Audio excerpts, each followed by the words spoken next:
Hi, I'm Sandra Ateka. Sun Art for social media is what I usually use. And I'm an artist, a visual artist to be precise. And I specialize in painting in various medium.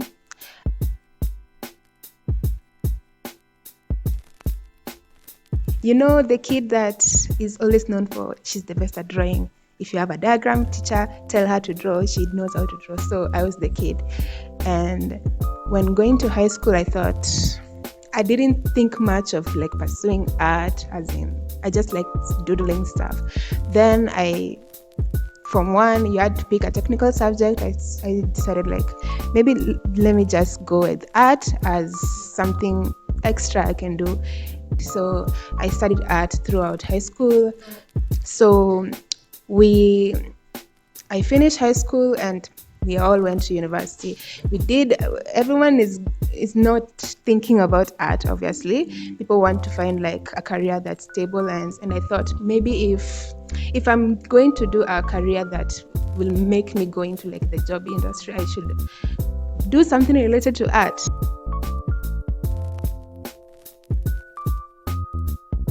So at first, when you have an idea, when an artist gets an idea, specifically me, it eats at you every day, every night, and you keep imagining how it will turn out.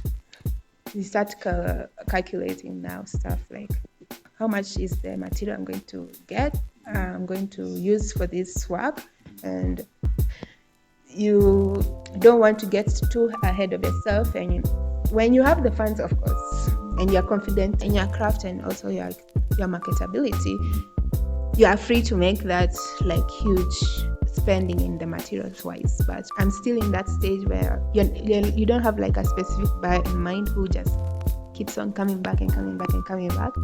You have to make like those cuts. So at first, you try to go as cheap as possible. So if there's any wood or for me wood, I'm working with wood boards.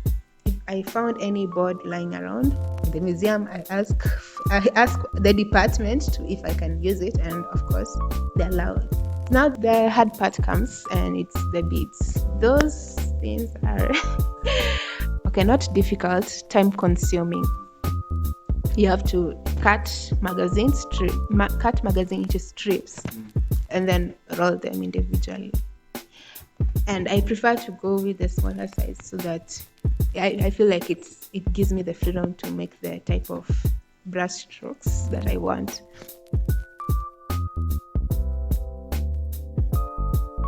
I primarily rely on physical exhibitions. Any pop-up show, any art market I see having a call out for artists to come and exhibit. That's how I get like actual people who are interested in my work and want to learn more and also maybe buy it or purchase a few prints.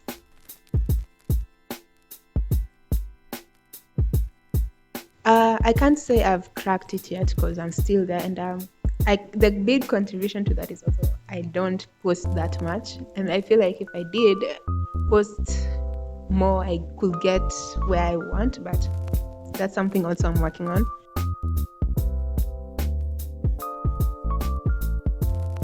I think connecting, that's something I'm learning because naturally I'm a shy person and I really shy away from going to someone and talking to them. But that's something I've been working on through Jenga Eats, because here we get to meet customers every day and you have to talk to them and share your work and talk about it, and I feel like that's also helping in that part. Another challenge obviously is budgeting. I'm not that established, so I can't guarantee I'll make a sale every month. For every piece that you sell, you have to like budget it so that it will last you for the long term throughout the year and stuff like that. And I feel like that's an issue because when someone buys over, I get this high and I make like assumptions. Oh, this one is going to be a hit, I'm going to sell and get this money back, and that's not always the case.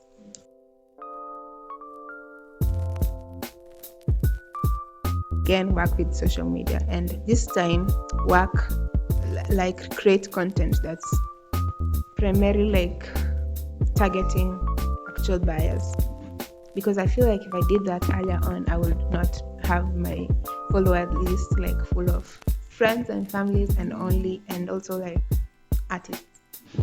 That's also the issue that I'm trying to correct. Bridge the gap. Yeah. Another thing I'll tell myself is to connect with buyers. Essentially, I was just there standing when I started out. I was like standing there waiting for the customers. I was always like, my art will speak for myself. I don't have to say anything. It's there. It's gorgeous. It will draw the people that want it and will shoo away the people that don't care. And it's not always the case. Sometimes the art is meaningful when there's a story behind it, and that's something I wish I understood earlier on and got to like really talk to people.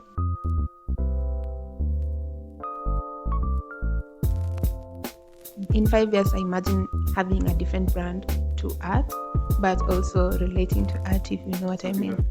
And I was thinking more of like a jewelry line, have that brand be the embodiment of Kenya and its culture and everything, and also have my art business also on the side, but this time I wouldn't be having to run around and chasing people around so that you can buy financially.